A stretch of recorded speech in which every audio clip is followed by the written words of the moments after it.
The Irish Legends Pro-Am is now only a matter of days away, and whilst I continue to practice, I have some other issues that I need to resolve. Namely, how should I set up my bag, and I have a few changes that I'm looking to make that may result in me backtracking on my own advice on this channel in recent months. Thank you to PrimePut for supporting this series. So probably the strangest place I've ever filmed a what's in the bag, but I'm out in the sunshine. I'm doing a bit of editing away from it all, and I thought ideal opportunity to just go through my what's in the bag for the Irish Legends Pro-Am. I'm taking it serious. The little black book is out, and I'm making notes and trying to make sure that my gapping is correct. But I've made some changes from what is my kind of regular bag.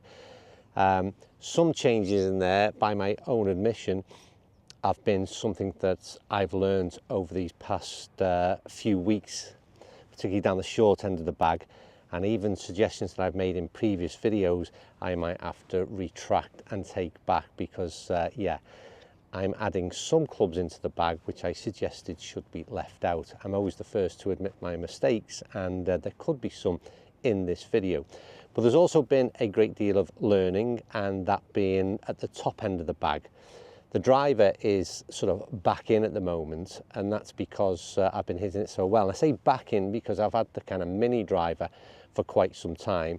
There's still a bit of a trust issue with it, so it could well be, depending on my rounds in Ireland leading up to the Pro-Am, if it's not going well, then I can lean back on the sort of the mini driver. But for now, I'll be playing a 10.5 degree Black Ops driver, and that is the plan. From there, I'm going into forward. That's been in the bag for quite some time. Love it. The first addition is the 7 wood is back in. Now, I'm a massive fan of the 7 wood, and you may ask sort of why is that an addition? Well, because a lot of the courses I play, the 7 wood can be a bit redundant, and I say that because it's generally links golf. It pops the ball up very high, lands softly, great at Mount Juliet, hopefully, but not at a lot of courses I do play. But it is going to sneak its way back into the bag, and I've been absolutely nutting it of late, loving that club. And then it's into that kind of that hybrid situation that I've switched up of late. My irons are only going to be pitching wedge 9, 8, 7, and I'm going to put the 6 in, but I'm going to have a 6 hybrid and I'm going to have a 5 hybrid. Love both of those clubs. They've been my go-to, and I think I've got some good gap in there between each of them, and then into that sort of longest iron. So I've got a 6 hybrid and a 6 iron. They both go completely different distances, and they've both got a very different ball flight. So like I said, good gapping in between them all, plenty of confidence when I get into those hybrids instead of playing long irons. So everything that I've advocated over the last few years, that is something that I'm kind of sticking with and very much part of my own setup. But it's then, like I said, irons will be the same. They're 0317Ts from PXG. Played them now for, I think, at least 2 years. Love those irons, nothing changing there. I think one thing just on the irons very briefly is that I noticed that kind of what has changed since I've been having the coaching, my sort of the way I've been loading the shaft technically, I suppose, has been a little bit different. My iron shaft is spot on. It's what I like. It's a steel fibre shaft. When I go down to wedges, I'd switched into some kind of lighter shafts in graphite, and I think they might be something that I'd have to change if my swing continues down this road, because I think that's got a little bit too much flex in them. Anyway, can't do that right now, but I am, by my own admission, changing something that I suggested otherwise.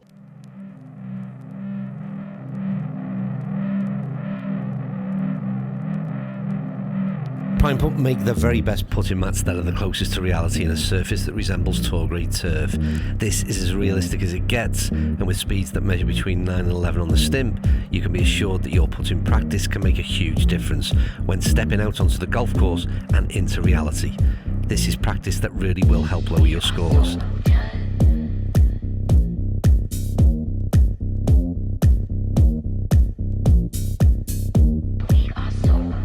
Thank you to PrimePut for their support on this journey.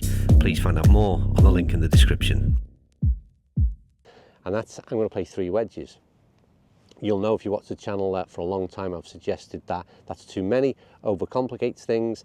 I still kind of believe that elements to a degree, and I still think you should get confidence in one club, and I've still got that. That's my 54. But what I did learn with Tom is that there's a lot of situations I'm putting myself in where having that additional wedge option and a different loft is where I should be analysing situations and choosing a different wedge rather than always manipulating the 54, which is what I've tended to do. So I'm going to play 50, 54 and 58. Obviously good gapping, not necessarily for sort of full wedges or 3/4 wedges, more for situations I might find myself in and around the greens or in bunkers. That's the kind of takeaway I learned from Tom, was to, like I said, analyse the situation and choose the wedge accordingly. So that's why they're sort of going in. Now, the interesting sort of late addition is that PXG have just released a zero torque bat attack, which has been, it's a lovely head profile, which I've really liked. It's got the forward press grip on, and I've put it in straight away and started holing putts. So I've been with the kind of, I've had the zero torque putter that's PXG originally released. So there's no massive change in sort of feel and what have you, but in terms of the profile, I prefer that of this recently released bat attack, which I think was released on the 8th of May. So it's going in the bag straight away. Might be an error, but that's the plan at least anyway. And then again for the ball, I've again never really been someone who's been stuck on a ball particularly.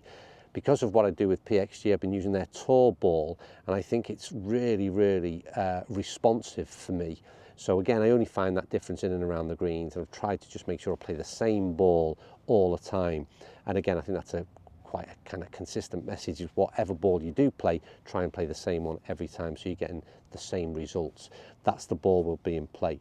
So the main change, 7 wood in the bag, and the acknowledgement that I need some more wedges in there. Counting up, I think that gives me bang on the 14 clubs as well. So I won't be carrying, it'll be a trolley job, won't be my regular situation, but that's where I'll be set up for the first tee, unless something goes drastically wrong in the weeks leading up to it when I've got those last few practice rounds. That's me done. We'll keep it short and sweet. It was kind of almost like an extra bonus video because I realised I was making those changes, and I thought it might be something you'd like to hear and the logic behind them, why I've made those decisions to make a few switches. Right, again, I'm kind of losing track of where we're at in terms of the episode numbers, but we are very, very close to that D-Day. So as I've said in the last few, wish me luck, and hopefully these clubs work. Or at least I've got nothing else to blame, have I?